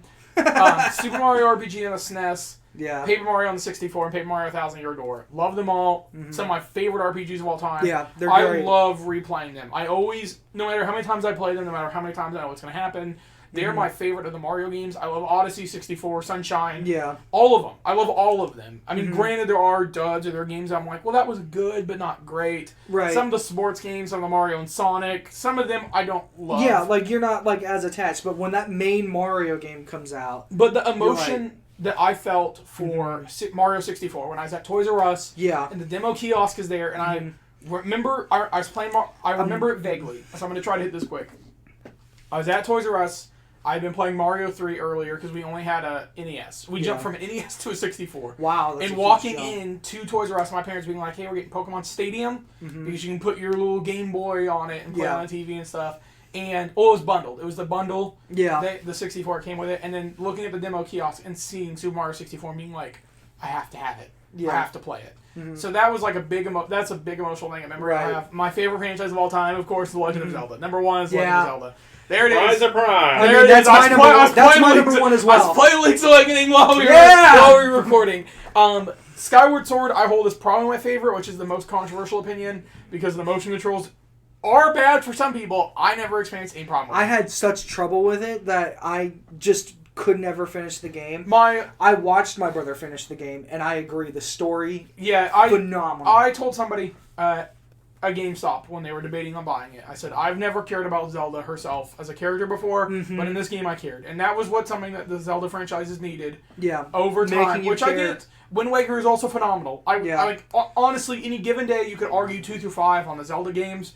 For me, Skyward Sword, at least now, maybe Breath of the Wild 2 will change my mind. Yeah. But at least for now, has been my favorite. So I'm going to leave Yeah. and let them do their thing. Okay. So, well, thank you for listening. Don't forget to subscribe, all that stuff. Ryan will fill you all in. All right, Brandon, bye. On the floor. All right, well, you have a good... Don't let Pongo in here, please, no. Okay. So he's done his... he's done his 3 through 1. We're on 3, right? Yes. So... My number 3 was Halo. Okay. We've talked about that a little bit. Which one's your favorite Halo? My favorite Halo? That's a toss-up between probably Halo Reach or Halo 3. Okay. I love the ending of Halo 3 a lot. I love the entire campaign of that because I want to say Halo 2 so bad, but even the team admitted there was a lot of stuff that they didn't get to do with 2. And they were like, well, we have to push this off to 3. Because 2 ended on a cliffhanger. Yes, yeah, and that was a big deal. And people were upset and didn't like the fact that they did that. So, for me, when we finally got to see the conclusion of that cliffhanger, and it's about destroying the second Halo ring, and the story ending where it began, him back on the Pillar of Autumn, going back into cryostasis and going back into sleep, it's like, this is the end. Yeah. And, like, for me, if they would have ended Halo at 3, it would have been a perfect story. I still like the newer games, but there's something about the first 3 that, like, to me, I'm like, this is the pinnacle of, like, first-person shooter military games. I like the space element a lot. And that was the first time you really were introduced to the whole space. I mean, like the modern kind of... Right, like, that was the big one. There was, like... There was StarCraft on PC, but but this was the one that like everyone could get and play, and nobody had seen a game like this before. Yes, like the marketing for the game itself is still memorable. People still remember just like the press releases that they did for the game because Xbox was coming out swinging with that franchise.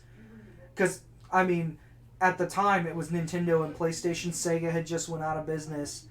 And everybody was like, oh, Microsoft is doing a game console. They're not really going to do anything with it. Yeah. And then Halo came out, and everybody was like, this is probably the greatest game ever made. Foundation of Xbox at the time. Right. When that game came out, like, people were like, this is already the greatest game of all time. Yeah. And they only got better. Yeah. Like, in terms of their play and everything. So, like, I have a lot of nostalgia for the games, obviously. I remember... Every time after we did not get the first one at launch because we didn't have an Xbox. But when Halo 2 came out, my brother and I stayed up all night and beat it. When Halo 3 came out, we did the same thing. We just always did that with every Halo, and like there's a lot of nights with pizza and I remember my brother and I, because we don't have the best relationship, we still talk, but like when Halo 5 came out. And they said that there was no online co-op. We called each other and we were just really sad. We were like, we can't play this together. Like, we can play online together, but we can't play the actual. We couldn't play the campaign, I think it was. And because we always, like, I would actually fly to Georgia and play Halo with him. Like, we probably could have online, but it wasn't the same. Like, us being on the couch together playing the game. Like, that was just tradition for us at that point. That was the game that brought my brother and I together, like super close, and it's just such a big franchise for us, you know, and like the amount of hours my brother and I watched each other's backs in Halo 3 playing together, like I'll never forget that. Like him having the sniper rifle, me having the shotgun, and we just like covered each other and played, and just did as well as we could. We had so much fun. It's pure nostalgia for me, but the games themselves are great. Oh, of course. So like, there's a lot of hours in a story, and I think just playing with your friend, going through the story together is just so much fun. Right. So, and that's what I remember most about it. Right. I think everybody does. So, going to that, my number 3 is Call of Duty franchise. So, I played Call of Duty a little bit more than Halo, especially Sure. at that time. And then Halo Right. obviously had a gap in time where they didn't have any games, so Call of Duty's still been Yeah. throwing those bad boys out every year. So Yeah. for me, I don't know, the Black Ops 1, Black Ops 2, Yeah. some of my Black Ops favorites. is great. Obviously, Modern Warfare 2 is my favorite of Mhm. all time. I think for me, it's the Modern Warfare trilogy, and then it's World at War, and then Black Ops 1 and 2. Yeah. And then after that, I kind of back off. They got into all this modern stuff. The and feature tech stuff it- doesn't work for me. it does, and when you're playing online, there's two aspects of this game. You got the story, Yeah. and then you've obviously got the online. The online play, I didn't feel like it was as good as it's the last few that came out. Same. Now they World War II. Call of Duty World War II Yeah. a few years ago came out. Yeah, and that one was a better one out of the bunch, and that got me to buy it. I buy them every year, and sometimes I play just a couple hours, and I'm like, Yeah. okay, this isn't as good. Part of it's because all of our friends have grown up, and we don't Yeah. have time to just play Right. a ridiculous amount of hours. I'm and at stuff. the point now when they come out, I rent them first. Mhm. But with the beta for Modern Warfare having came out and I got to play it, I was like, this isn't the finished game, and I already love it more than Black Ops 4. Yes, and I think the big thing with that is the story, the story modes. Everybody remembers like the The no Russian mission. yes, Yeah. and some of those, I remember even at the airport or Yeah. and that whole deal. Just some of those stories, Yeah. I think They're intense. Yeah, and going through high school playing some of those, you're like, man. So, but I think the story modes are some of the best. Yeah, I do too. telling, and some of them are not that great, and some of them are kind of repetitive. Mm-hmm. Going through that, but Black Ops definitely kind of rebooted up a little bit of the Yeah. nostalgia and kept it going on the off years. Mm-hmm. And then, but yeah, that's my number 3 probably franchise. I know arguably on story, I mean, as a whole franchise, it's not. You could compare it, and I could drop it down maybe a little bit on some days, but Yeah. I think overall sure. on just the nostalgia of just playing with my friends and stuff. Mhm. That's where there's memories where we get so competitive and people be screaming and all sorts of stuff. And yeah, sometimes you probably heard a few things that you probably never want to hear. Oh man, life, but if you can survive the Xbox 360 lobby chat, you can Yes. survive just about anything. and that's yes, I that will love- prepare you for Mhm. anything. Once you've played Modern Warfare games in Xbox Live, you're ready. Like, no matter what the world throws at you, no insult will ever break you down more than the other dude on the mic in Call of Duty. Yes. That's just an aspect of it. Like, people were talking trash in the beta the other night, and I was like, you know what, this is just what it is. My number 2, Brandon also already said this, it was his number 3, it's Pokemon. Mm-hmm. Like, I get every Pokemon game. I've played all the spin-offs. I've even played Pokemon Pinball. Yeah. Like, it doesn't matter to me. Like, I will play any Pokemon game. Yep. There's something about these creatures that I love so much. Maybe it's because when I was a kid, it was like the game that was like the very first like game I ever played Mm-hmm. was Red and Blue. My mom was just like, "Oh, hey, this will keep you occupied." It did a good job of doing that. That was literally it. Like, my Yeah. mom got my brother and I both Game Boys. I got Pokemon Blue. He got Pokemon Red. Mm-hmm.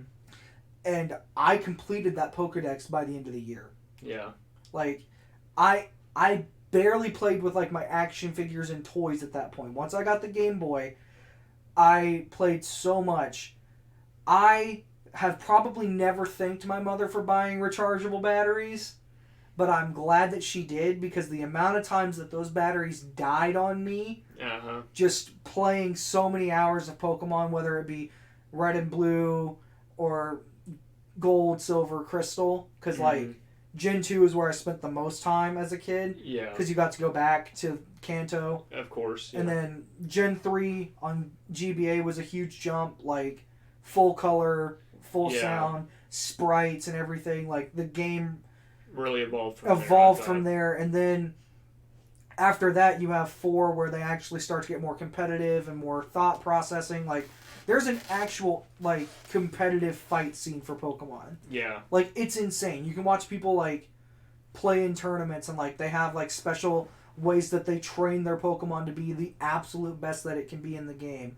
And I think that's really cool. You have your casual audience, which I am, but I appreciate the hardcore audience so much that when they tell me things, I'm like, I didn't know that. I didn't know that you could do that. Like, you can train a specific, like, attribute of your Pokemon stronger by battling certain Pokemon. Yeah. Like, an example, I think it's if you kill a certain amount of Pidgeys in the wild, your speed will level up instead of your attack. Huh. And I think that's cool. Yeah, like, it's just things that you there's figure a whole out. different lore of, within the game. Right. I like just that those games appeal to everyone. I love games like that. Yeah. That anybody can pick up and play. I could let a kid play Pokemon and not worry about what they're going to see. Yeah. And I love would that. agree with that. My number 2 is also Pokemon. Yeah, so, there you go.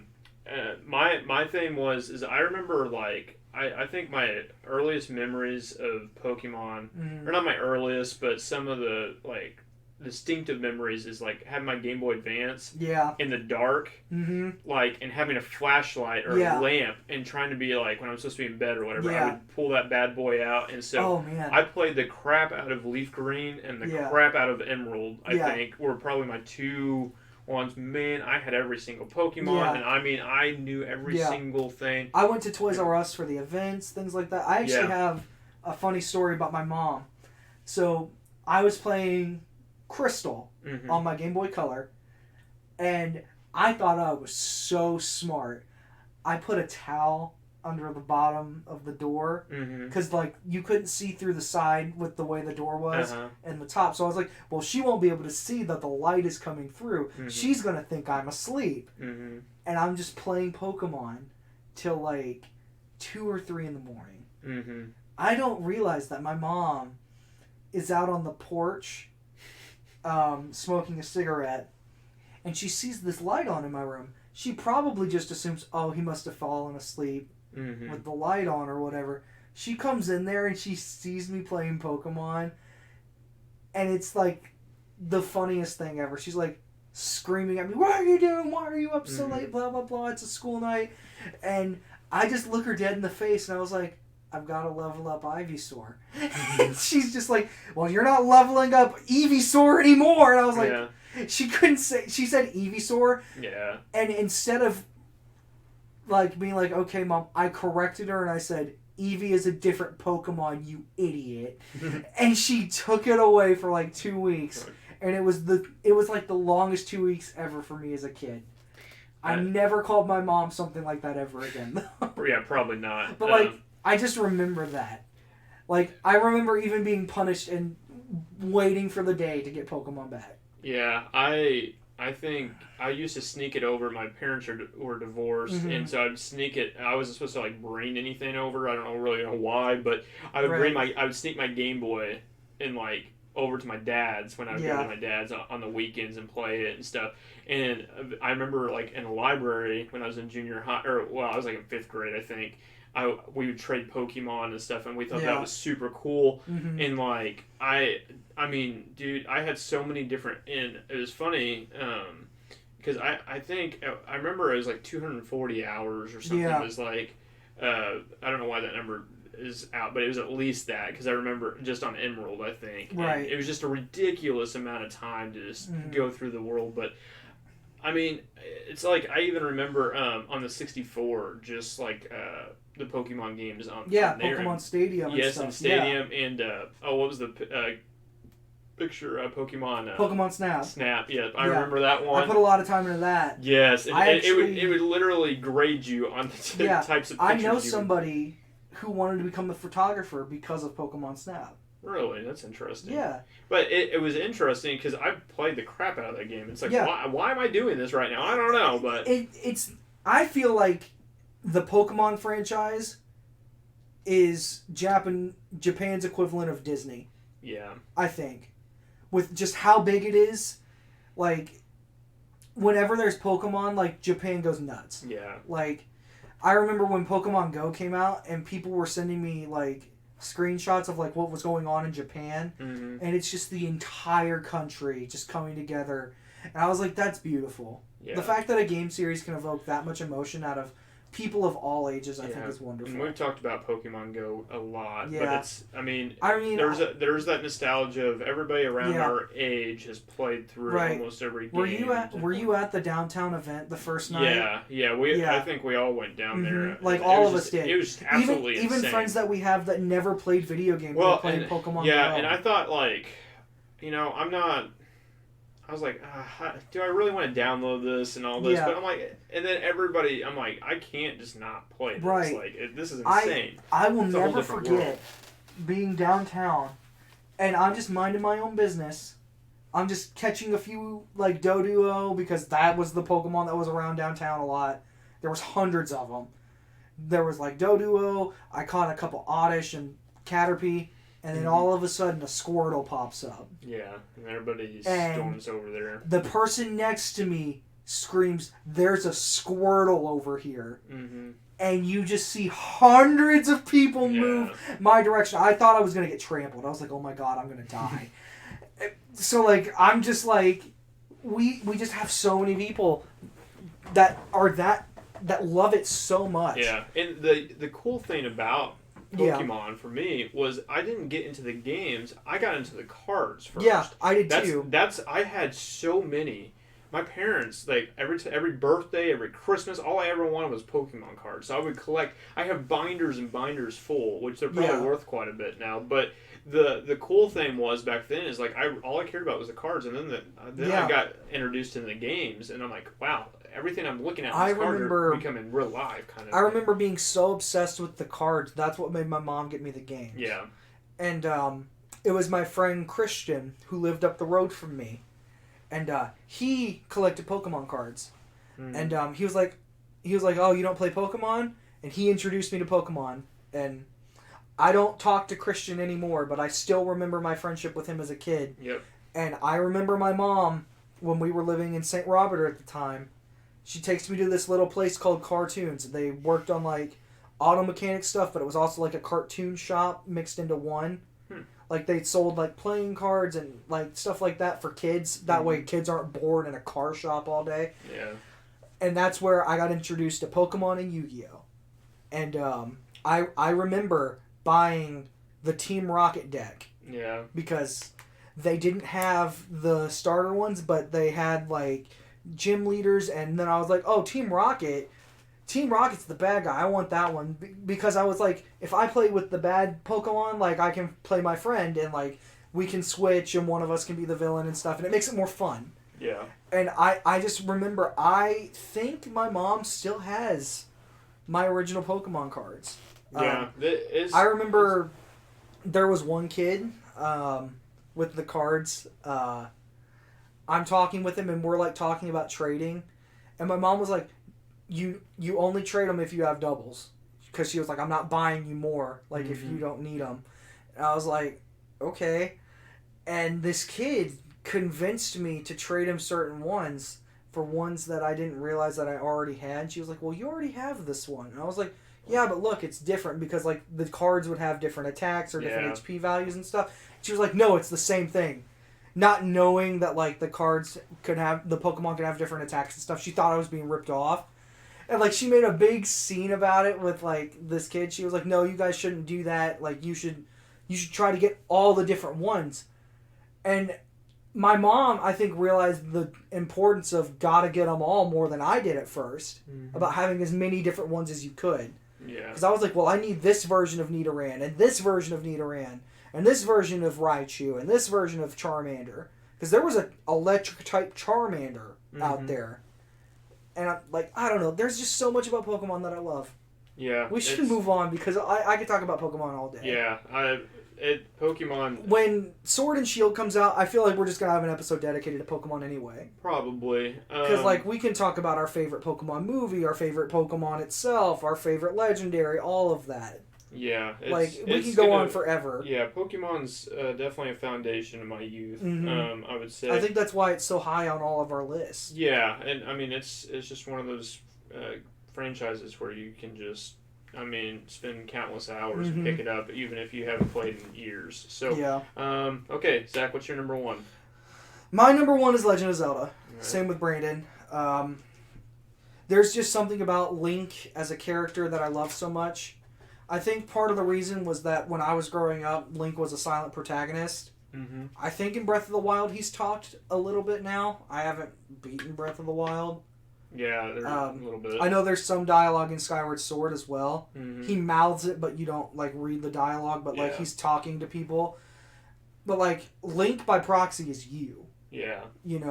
And you get to go on these grand adventures, like how Brandon was talking about Super Mario 64 and looking up at the demo tape. Mm-hmm. I would go to Walmart down the road from my house as a kid. I would walk up that hill, and every time I went to the electronics section, and Majora's Mask was on the demo display. And I played it, and played it, and played it.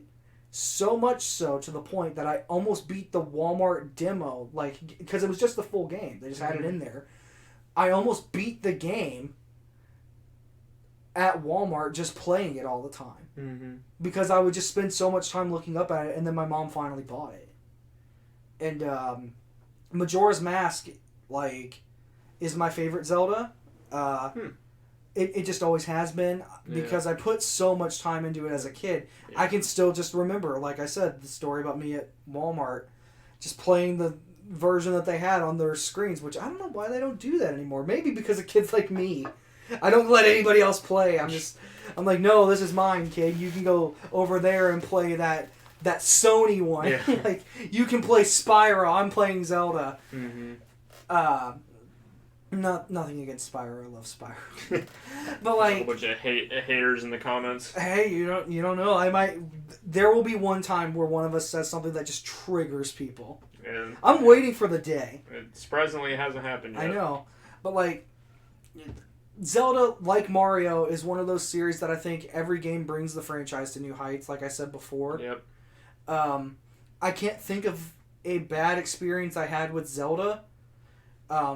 I did say there are parts of Zelda games where I'm like, oh, I have to do that earlier. Mm-hmm. And that can be a problem sometimes, but I still love the games in spite of that, and I still play them all the time and get through it. It's just that whenever you do something so many times, you're like, I don't want to do that again. Mm-hmm. I can think of just certain dungeons that I'm like, this isn't my favorite. I have to deal with it though to get to the next one. I know a lot of people don't like the water temple in Ocarina of Time. Yeah. I don't mind the water temple. Everybody's different. Yeah, I know, but I feel like Zelda has something for everybody. Yeah. You have horseback riding, you have archery, you have all these different weapons, you have all these cool enemies. You have just such a big world. It's a unique world. Yeah. The world is vibrant and alive. You have to do different things to unlock parts of the map. Yeah. Which I still love. It rewards you for playing. Yeah. A lot of games, they just drop you in and it's okay, you can go wherever you want. Mm-hmm. As much as I love games like Fallout or GTA and how big their map is and I can go do whatever I want right at the start, I like it when a game slows me down and it's hey, check this out. Yeah. Do this first. You might find something cool. And then I get the bow, or I get the bomb bag, or I get the hook shot, or whatever item that I need to do more stuff in the game. I think that's so much fun. Yeah. So my number one is Mario. Yeah, there you go. So and that's it. Mario 64 on the Nintendo. Yeah, that's what got me. I beat that game so many times, and I remember I had 1 star left, and I was I could not figure out where it was. It was a hidden star. Yeah. And I forgot what happened, but the whole game got deleted or whatever, and I got killed myself. And I marched through and all that. It's so sad. But it was so much fun redoing it, and I didn't have a single problem. And replayability with massive. Long games like that, if you can do that and still feel as good as you did the first time, they did it right. I feel the same way. And so for me, Mario 64 was kind of one of those things that just, once that happened, I do like Paper Mario, and I do like I mean, almost every other Mario game, even Mario Kart. Yeah, dude, Mario It Kart's was so much awesome. fun. Who doesn't love Mario Kart? I remember getting my dad to actually play, and Yeah. you probably have never met my dad, but he's never touched a video game in his life, and Yeah. I got him to play Mario Kart. It was he sucked at it, but it was the funniest thing I've ever seen. But I remember those childhood memories around the 64, and then my siblings going around and us playing and stuff, and so I had a ton of fun with it. But even just all the Mario games going up to that, but I have to mention Mario 64 because that is that's literally the one. Odyssey obviously came out, and just not too long ago, and I love that game. Yeah, I love it, and it's the same concept as 64, but it's just fun. Have you ever watched people speedrun Mario 64? Yes. It's so much fun to watch. Yes, and it's like I'm almost tempted to try to do some of that. Now, I would never get to that level probably because those people literally dedicate their lives to it. But there's like entire Discords dedicated to learning different stuff. The speedrunning community for Mario 64 is one of the best I've ever seen. Really? They're so encouraging to everybody who wants to learn it. There's like 8 different ways you can speedrun Mario 64. Yeah. There's like the 120 star route, which is all of them. There's routes as early as 8 stars in the game that are only required. Like, seeing people like break the game and like speedrunning it is great.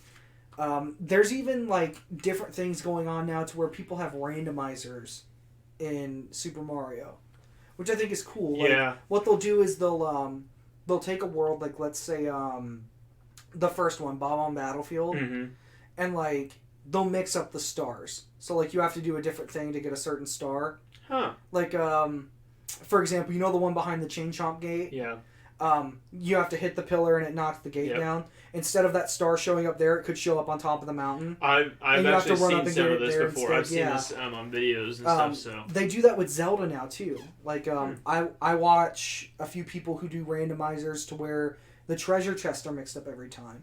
The community is keeping Mario and Zelda alive. Yeah. Like while they wait for the new games, I think. Yeah. Like the community is like, well, what can we do with the games that we love to enjoy them even more? It was really cool. On the Nintendo DS, they remade Mario 64 and it was super awesome. You could play as like Mario, Luigi, Yoshi. Dude, I put so, and that was like my 7th grade year or something like that. And, something like that, yeah. And I mean, dude, I played. I beat the whole game, but I was doing it with different characters, and there was different like game modes and stuff that they added there was to so it much a little that you bit. could They do. just modernized it, Right? And it was like I think they added like 30 new stars or something like that. Yeah, like, I can't. There remember. was more than 120. Yeah, for sure. There was a lot more, but it was really cool because then you open it up to the other characters, which there was new bosses. Like the Koopa kids were in there now. Like it was so cool. It was almost as if they were like, hey, what couldn't we put in the first version that we can put in it now to make it more fun? But I mean, so Mario's always been my number one.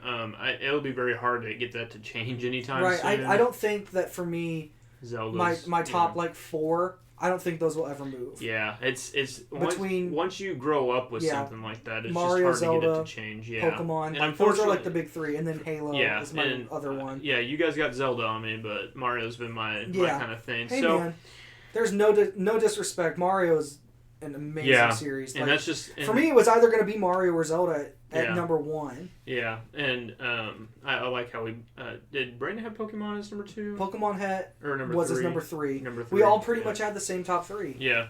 So with that was our top 10 favorite franchises, gaming franchises of all time.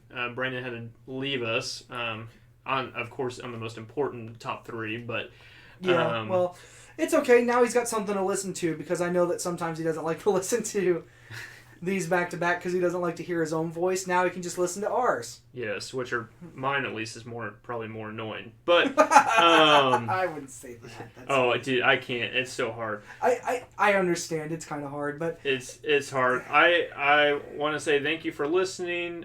Make sure you subscribe. We've got a ton of different ways to listen. Obviously, if you're listening to this now, you have figured out which one you're listening to. But follow us on Facebook. Our page is kind of it's been growing quite a bit here recently. You can follow us on Twitter. You can follow us on Instagram. Kind of keep up to date with some of the stuff that's coming out.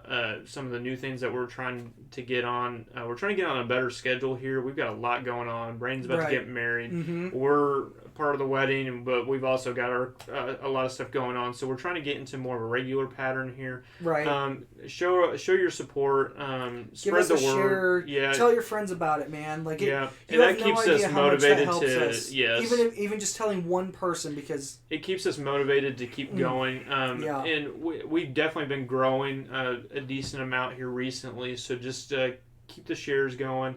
I know that's a typical podcaster's plea, but it does show that, hey, what we're doing, people what we're doing, appreciate you what like. yeah, So, and and always be cool with talking to us. Like, give us feedback on what you like, what you didn't like. We love that stuff. Yep, and if you do have any suggestions on some topics that you like for us to talk about, we've got quite a bit of a variety of things we can talk about within the media industry, probably, and we could probably talk for hours on it. Yeah. So let us know just in the comments or anything, especially on our Facebook post, anything like that.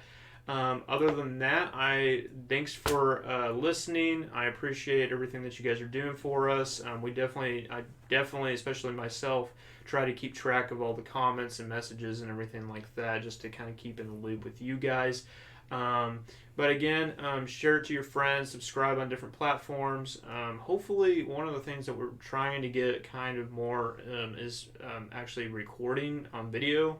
That's something I've kind of had in the back of my mind, and we obviously went inside into a nice cozy room where we were out in a garage, which was nice, bigger studio, but it was very cold and very hot and spider infested. So as it added a little bit more dramatics to our show, it was not as comfortable. So we are definitely making upgrades, and we are going to keep on going. So hopefully a few years from now, you can listen to this episode and go, hey, yeah, we were trash back then, but we're a lot better now. So yeah, man. Let's hope that's for the case. I appreciate everything you guys are doing, and thanks for listening.